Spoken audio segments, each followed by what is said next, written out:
इस वक्त की बड़ी खबर, वैष्णो देवी मंदिर परिसर में भगदड़ में मृतक श्रद्धालुओं की संख्या 13 हो गई है। रेस्क्यू ऑपरेशन पूरी तरह खत्म हो गया है और यात्रा फिर से शुरू हो गई है। उपराज्यपाल मनोज सिन्हा ने जांच के आदेश दिए हैं। प्रधान सचिव गृह जांच समिति के अध्यक्ष होंगे। देर रात हुई भगदड़ में मरने वाले श्रद्धालुओं की संख्या 13 तक पहुंच गई है। राहत की बात यह है कि वहां पर अब यात्रा दोबारा सुचारू रूप से चल रही है। इंतजाम काफी बेहतर दिख रहे हैं, लेकिन देर रात अव्यवस्था हुई और अव्यवस्था की वजह से 13 लोगों की जान चली गई। कई यात्री घायल भी हुए हैं। उन श्रद्धालुओं को अस्पताल में भर्ती कराया गया है। बताया यह जा रहा है प्रशासन की ओर से कि श्रद्धालुओं के दो गुटों के बीच झड़प हुई और इस वजह से यह हादसा हुआ है। और इस मामले पर ट्वीट किया है महबूबा मुफ्ती ने। वैष्णो देवी में हुए हादसे पर दुखी हूं और न तो प्रशासन और न ही पुलिस ने अपने कर्तव्यों का पालन किया। महबूबा मुफ्ती ने सवाल खड़े किए हैं। पुलिस अपने कर्तव्यों का पालन नहीं कर रही थी, इसकी जगह वो लोगों को चुप कराने की धमकी देने में लगे हैं। जान गंवाने वालों के प्रति संवेदना जताई है पीडीपी अध्यक्ष महबूबा मुफ्ती ने। साथ ही इस हादसे को लेकर के प्रशासन पर सवाल खड़े किए हैं। उन्होंने लिखा है, वैष्णो देवी में हुए दर्दनाक हादसे से मैं दुखी हूं और प्रशासन और पुलिस ने अपने कर्तव्यों का पालन नहीं किया है। इसकी जगह वो लोगों को चुप कराने और धमकी देने में लगे हैं। जान गंवाने वाले परिवारों के प्रति मेरी संवेदनाएं हैं। महबूबा मुफ्ती, उन्होंने इस हादसे पर दुख जताया है। साथ ही साथ प्रशासन के रवैये पर सवाल खड़े किए हैं। इस हादसे में एक घायल महिला किरण कुमार के पति रविंद्र कुमार हमारे साथ हैं। रविंद्र कुमार जी, यह हादसा निश्चित तौर पर आपके लिए काफी दुख भरा रहा है। इसको लेकर के आप क्या बताना चाहेंगे? किस तरह से आपने देखा था इस हादसे को?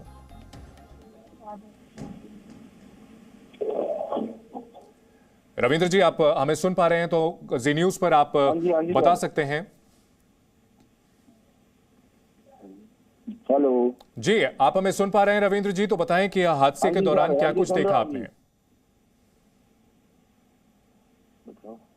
हेलो रविंद्र कुमार जी, आप हमें सुन पा रहे हैं?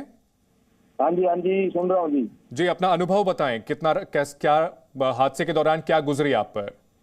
हादसे के दौरान ये हादसा हुआ 2 बार। रात को 10:30 बजे हुआ, फिर हुआ ये 1:30 बजे रात को। जी, 10:30 बजे तो कोई घायल नहीं हुआ उसके अंदर। पहले ये धक्का मुक्की चल रही थी, ऊपर से पब्लिक आ रही थी, नीचे से आ रही थी। फिर दोबारा वो हुआ रात को 1:30-2 बजे के करीब में, जब हम भवन से वापसी कर रहे थे नीचे आने के लिए। तो जैसे हम नीचे उतरते हैं तो बैरों की चढ़ाई करने से पहले वो चढ़ाई आती है वहां से जी। जैसे जो नीचे से बंदे ऊपर जाते हैं उतरने के लिए, तो उनका बैलेंस ऐसे होता है। तो उन्होंने पुलिस वालों ने परली साइड से भी लाइन चला दी अपनी। जी, जो प्रशासन के लोग थे कम, दोनों साइड से लाइन चलाने के बावजूद आपसी टकराव हो गया कि जी। या तो इनको प्रशासन को देखना था कि पहले आने वाले को आने दिया जाए और फिर जाने दिया जाए किसी को। दोनों तरफ से लाइन चलाने पे ये हादसा हुआ वहां पे। जी, क्या प्रशासन के लोग वहां पर पर्याप्त संख्या में मौजूद नहीं थे? 50,000 मान लो लोग हैं वहाँ पे। 5-50 आदमी आप छोड़ दो, वो प्रशासन कहाँ से होगा जी वहाँ पे? जी, 50 बंदे को संभाल तो सकते नहीं पब्लिक को भी। जी। जब इनको पता था नए साल में इतनी भीड़ होगी तो इनको यात्रा पीछे अर्धकुंवारी पे कहीं भी रोक देनी चाहिए थी ना जी। ये यात्रा रोकी नहीं, पीछे वाले भी आते रहे, आगे वाले भी चलते रहे, इससे ये हादसा हो गया। रविंद्र कुमार जी, हादसे के बाद आप लोगों को राहत पहुंचाने के लिए क्या प्रशासन की ओर से सही कदम उठाए गए?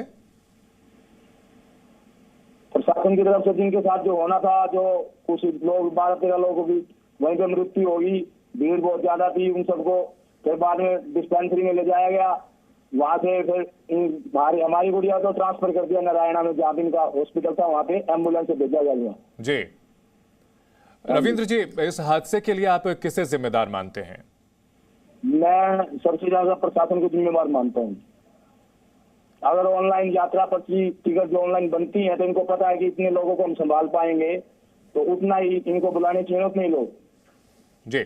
रविंद्र जी, किरण जी की तबीयत अब कैसी है? क्या वो बात करने की स्थिति में है? अगर वो बात करने की स्थिति में हो ठीक है, जो बात कर सकती है तो हमसे बात कराएंगे क्या? वो अपना अनुभव बताएंगे?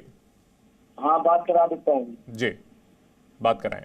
हेलो जी, किरण जी, उम्मीद करते हैं कि आप अब जल्दी स्वस्थ हो जाएं।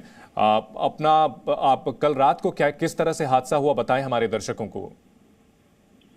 जैसे कि हम सब मतलब भवन से आ रहे थे दर्शन करके वापस, तो सामने से भी भीड़ आ रही थी और इधर से भी, तो जी। बस नीचे आई थी हमारी पिछली तरफ, तो आगे से लोग आए तो पीछे वाले सब नीचे दब गए। जी। और ये प्रशासन की ओर से कहा जा रहा है कि 2 ग्रुप थे, उन लोगों के बीच आपस में झड़प हुई, ऐसा हुआ था क्या? ऐसा कुछ नहीं देखा गया। 2 ग्रुप में लड़ाई होती, 5 लोगों में होती, 10 लोगों में हैंडल हो जाते हो। इतनी ज्यादा भीड़ आई थी, आगे से धक्का आया था। जी।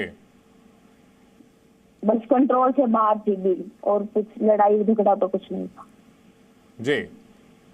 और क्या जो हादसे के बाद आप लोगों को इलाज उपलब्ध कराया गया वो पर्याप्त था? सही समय पर इलाज उपलब्ध कराया गया?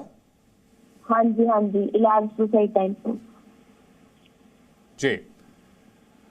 और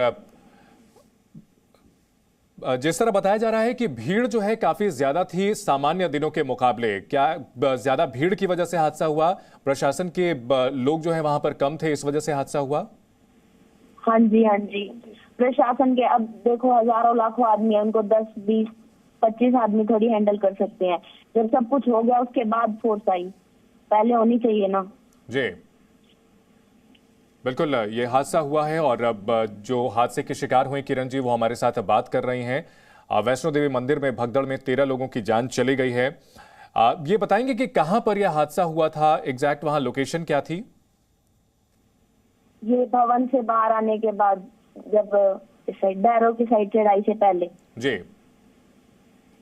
बहुत शुक्रिया किरण जी हमसे बात करने के लिए, और हमारी प्रार्थना है भगवान से कि आप जल्द से जल्द पूरी तरह से स्वस्थ हों, आपका परिवार स्वस्थ रहे।